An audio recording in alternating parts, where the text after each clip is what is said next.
हमारे साथ गोपाल तिवारी जी मौजूद हैं, जो कि काशी से बड़े ही करीबी से ताल्लुक़ भी रखते हैं। एक स्पोक पर्सन के तौर पे भी जाने जाते हैं, एक प्रवक्ता के तौर पे भी जाने जाते हैं और एक मोटिवेशनल स्पीकर भी हैं। तमाम चीज़ें हैं, बातचीत करते। सबसे पहले आपका स्वागत है गोपाल तिवारी जी। बहुत बहुत आज जो है सर्वे के बाद बड़ा खुलासा, बड़ा सबूत हाथ लगा। सबसे पहले मेरा सवाल, आपके मन में क्या चल रहा है? देखिए, मेरे मन में कोई सवाल नहीं है। जब आप काशी का नाम लेते हो, काशी बाबा विश्वनाथ की नगरी है और उसके कण कण में शंकर हैं, तो इस बात का खंडन यहीं से हो जाता है कि वहाँ शिवलिंग मिली है, वहाँ कुछ मिला है। और काशी जो है, एक बार पहले भी हमने कहा है, काफ़ी समय पहले, कि बनारस में सुबह जब सूरज उदय करवाते हैं, सूरज उदय करवाने के लिए वहाँ एक तरफ तो मुस्लिम समुदाय के लोग शहनाई बजाते हैं, हिंदू समुदाय के लोग वहाँ पर तबला बजाते हैं, कोई तो कथक करता है, कोई गीत गाता है और सूरज का आवाहन करते हैं कि निकलो और संसार को रोशनी दो। वहाँ गंगा जमनी तहजीब आज से नहीं, सदियों पुरानी है और यही वहाँ की परंपरा है, यही वहाँ की विरासत है। और वहाँ की विरासत ही हमारे इस हिंदुस्तान की खूबसूरती है। हमारे हिंदुस्तान की खूबसूरती पर बनारस की गंगा जमनी तहजीब चार चांद लगाती है। ठीक है, कोर्ट ने आदेश दिया, कोर्ट के आदेश को सब सर्वमान्य करते हैं। सर्वे टीम गई, सर्वे टीम को ये साक्ष्य मिले हैं, अच्छी बात है। और कोर्ट का जो भी अग्रिम फैसला आएगा, आगे जो भी फैसला आएगा, वो सभी को मान्य होगा, चाहे वो हिंदू हो और चाहे वो मुसलमान हो। अब बात यहाँ पर ये है कि ये जो शिवलिंग इसके अंदर मिली है, नहीं मिली है, सर्वे हो रहा है, नहीं हो रहा है, तमाम मुख्य धारा के मीडिया चैनलों पर यह बहस बहुत तेज़ी से बढ़ती हुई आगे जो जा रही है, उसका सिर्फ एक ही सीधा सा कारण है, और वो आप नहीं, मैं नहीं, बल्कि ये पूरा देश और पूरी दुनिया जानती है कि ये किस लिए किया जा रहा है, इसमें किसका फ़ायदा है। जायज़ सी बात है, बिल्कुल भी नाम लेने की ज़रूरत नहीं है, बिल्कुल साफ है, बिल्कुल स्पष्ट है। किसका फ़ायदा? ये बिल्कुल स्पष्ट है। और बीजेपी और आरएसएस, ये इन दोनों संगठनों का एक जुड़ा हुआ, रचा हुआ एक खेल है, जो आज से नहीं, पिछले कई सालों से खेला जा रहा है और बीते कुछ दिनों में थोड़ा सा तेज़ी से खेला जा रहा है। और उसका सबसे बड़ा कारण है कि राम के नाम पर चुनाव लड़कर के जीत चुके हैं। राम मंदिर का फैसला सुप्रीम कोर्ट ने सुना दिया, राम मंदिर बनने भी लगा। अब हनुमान जी आ गए, इसके बाद में काशी, इसके बाद में मथुरा। तो आप कल्पना करके देखिए कि इस देश का प्रधानमंत्री, उत्तर प्रदेश का मुख्यमंत्री, यदि संविधान की किताब नहीं होती तो ये संवैधानिक पद नहीं होते, ना ही तो ये मुख्यमंत्री होते, ना ही तो ये प्रधानमंत्री होते। संवैधानिक मूल्यों का हनन करते हुए, उनको सरेआम तार तार करते हुए, धार्मिक उन्माद फैलाने की जिस मंशा के साथ इस देश को आगे बढ़ाया जा रहा है, इस देश को आगे लेकर के जाया जा रहा है, मैं समझता हूँ हमारे हिंदुस्तान की ऐतिहासिक आज़ादी से मिली हुई विरासत को सबसे बड़ा नुकसान है, उस पर सबसे बड़ा कुठाराघात है। किसी चीज़ से पर्दा उठ जाना क्या गलत मानते हैं आप? किस चीज़ से पर्दा उठ जाए? किससे पर्दा उठाना चाहते हो आप? मैं समझता हूँ इस देश में एक मजहब के खिलाफ, एक मजहब की मानसिक स्थिति को कमज़ोर कर देना, कमज़ोर करके तोड़ देना, यह है पर्दा उठाना। किस पर्दा उठाने की बात आप करते हो? आप भूल गए एपीजे अब्दुल कलाम को? आप भूल गए अशफाक उल्लाह खां को? आप भूल गए राम प्रसाद बिस्मिल को? किसकी बात करते हो आप? अनेकों अनेक मुस्लिम समुदाय के लोग, अनेकों अनेक हिंदू समुदाय के लोग, सिख समुदाय के लोग, ईसाई समुदाय, इन सब ने एक साथ हाथ में हाथ मिलाकर, गले से गले मिलकर इस देश के स्वाभिमान की रक्षा के लिए, इस देश में शांति बनी रहे, इस देश में अमन और चैन बना रहे, साथ में सारे लोगों ने बलिदान दिया इस देश के लिए, अपना खून बहाया है, इस धरती को खून से सींचा है। और ये जो आज आए हैं सत्ता में और सत्ता की हनक और सत्ता के अहंकार में इस देश को तोड़ना चाहते हैं, धार्मिक उन्माद को प्रथम भूमिका पर रख करके, धर्म की आड़ लेकर के जो चीज़ों को बर्बाद करने की कोशिश कर रहे हैं, मैं श्रद्धा रखना गलत है? श्रद्धा सबको है, किसको श्रद्धा नहीं है? इस देश में आप देखिए, रिक्शा जो चलाता है दिन भर रिक्शा खींचता है, सुबह से शाम तक रिक्शा खींचते खींचते जब वो थक जाता है, उसमें इतनी ऊर्जा नहीं बचती है कि अब एक सवारी और लेकर के जा पाए। उस समय जब कहीं खड़े होकर के जब वो पानी पीता है और पानी जैसे ही उसके कंठ से नीचे उतरता है, ग्रीवा से नीचे उतरता है, उसके अंदर से निकलता है, हे प्रभु, हे राम, हे अल्लाह, आनंद आ गया। एक साथ में तीन तीन नाम निकल जाते हैं। राम का नाम निकल जाता है, अल्लाह का नाम निकल जाता है, ईश्वर का नाम निकल जाता है, वाहेगुरु का नाम निकल जाता है। इसको क्या कहते हो? उसने कौन सी धर्म की किताब पढ़ी है? अरे हमारा देश और हमारे देश की विरासत, ये श्रद्धा, आस्था, इनका सबका प्रतीक है।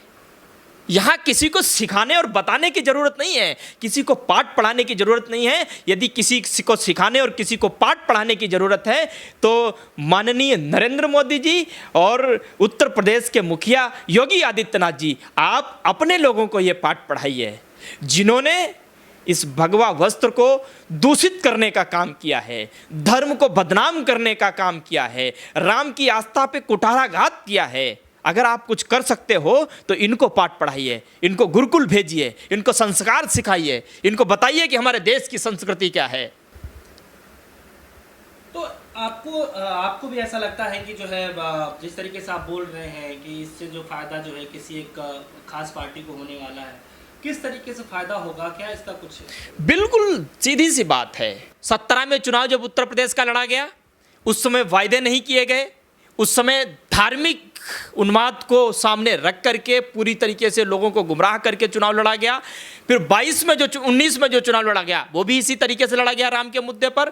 22 में जो चुनाव लड़ा गया, आपको पता है, हिंदू मुसलमान, मंदिर मस्जिद, 80-20 ये सब के चुनाव लड़ा गया। और 2024 में भी इसी तरीके से चुनाव लड़ना चाहते हैं। क्या देश में सत्ता, देश में शासन इस तरीके से चलती है? अभी भी हमारे इस देश में संविधान का राज है। आप भी ब्राह्मण हैं और बाकायदा तिलक भी लगाते हैं, सब कुछ जानते हैं। सवाल मेरा ये है कि जब ये सब मुद्दे, जब किसी धार्मिक को लेकर के बातचीत किया जाता है, जब धर्म को लेकर के बातचीत किया जाता है, और खास करके अभी जो है जिस तरीके से बनारस का जो मुद्दा चल रहा है, काशी का जो मुद्दा चल रहा है, आपके मन में क्या चलता है जब ये सब मुद्दे सुनते हैं? मुझे बड़ी तकलीफ़ होती है।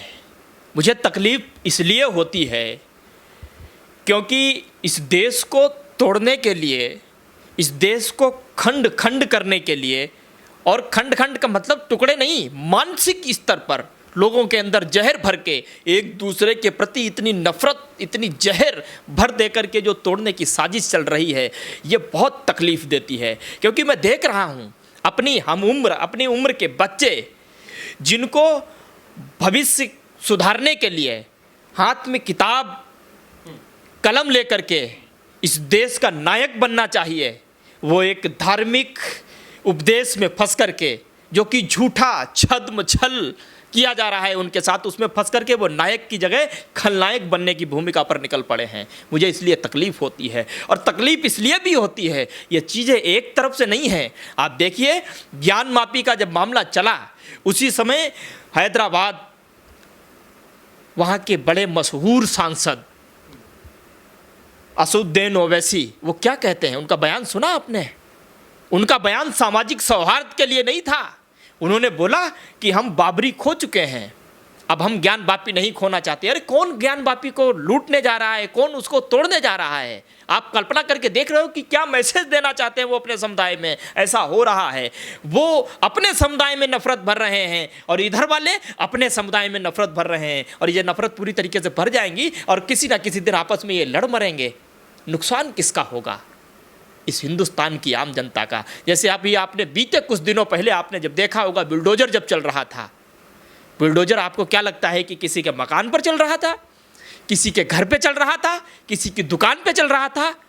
बुलडोजर इस देश की आत्मा के ऊपर चल रहा था, इस देश की इमारत के ऊपर चल रहा था, इस देश की संस्कृति सभ्यता के ऊपर चल रहा था। हमारे पास आज़ादी की जो विरासत है, आज़ादी की लड़ाई के इतिहास की जो विरासत है, उसके ऊपर बुलडोजर चल रहा था, इंसानियत के ऊपर बुलडोजर चल रहा था।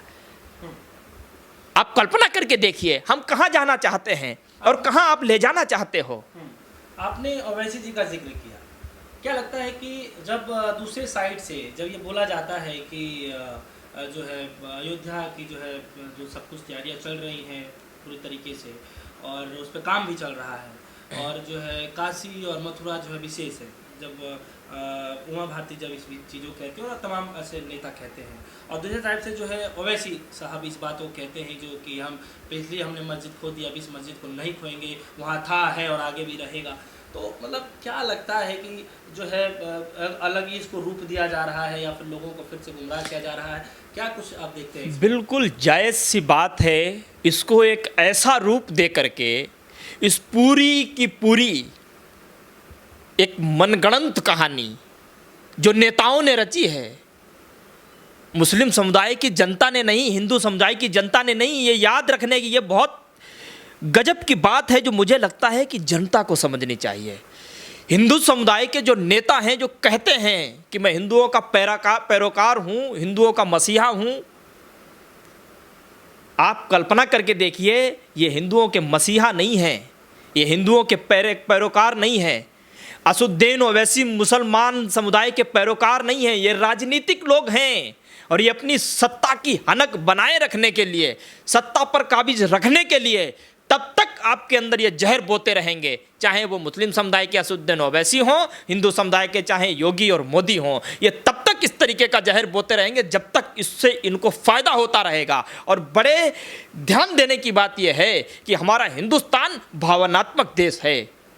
यहाँ पर धर्म लोगों के सर चढ़ कर के बोलता है, आस्था सर चढ़ कर के बोलती है, इसलिए बड़ा आसान है लोगों को इसमें फंसा लेना, बड़ा आसान है धर्म की बात करके उनके वास्तविक मुद्दों से उनको गुमराह कर लेना, बड़ा आसान है उनको सही रास्ते से गलत रास्ते पर ले जाना, बड़ा आसान है। और ये हम कितना भी कह लें, आप कितने भी सवाल पूछ लें, जब तक इस चीज़ को जनता नहीं समझेगी, हमारे देश के लोग नहीं समझेंगे, तब तक ये चीज़ें सुलझेंगी नहीं। और मुझे लगता है देश की जनता समझ रही है, और उसी का कारण है सबसे बड़ा, देश की जनता ही नहीं, इस देश की न्याय व्यवस्था भी इसको जो है समझ रही है। इसीलिए आपको याद होगा कि कुछ दिन पहले एक अयोध्या के बीजेपी के छोटी सी इकाई के कार्यकर्ता ने एक PIL डाली थी कि हमें ताजमहल के नीचे जो कमरे हैं उनमें रिसर्च करनी है। आपको पता हाई कोर्ट की टिप्पणी क्या थी? इलाहाबाद हाई कोर्ट की टिप्पणी, उन्होंने बोला कि जाओ पहले रिसर्च करो, एडमिशन लो BA में, MA करो, और उसकी बाद जाना रिसर्च करने के लिए, फिर कोई रोकता है फिर आना हमारे पास। मतलब आप PIL का दुरुपयोग करने लग गए। ये मेरी टिप्पणी नहीं है, माननीय हाई कोर्ट की टिप्पणी है, आप कल्पना करके देखिए। तो ये सब कुछ जो चल रहा है और राजनीतिक सत्ता की हनक बनाए रखने के लिए चल रहा है, और ये कहीं ना कहीं दोनों तरफ से है, एक तरफ से नहीं है। चलिए, बहुत बहुत शुक्रिया।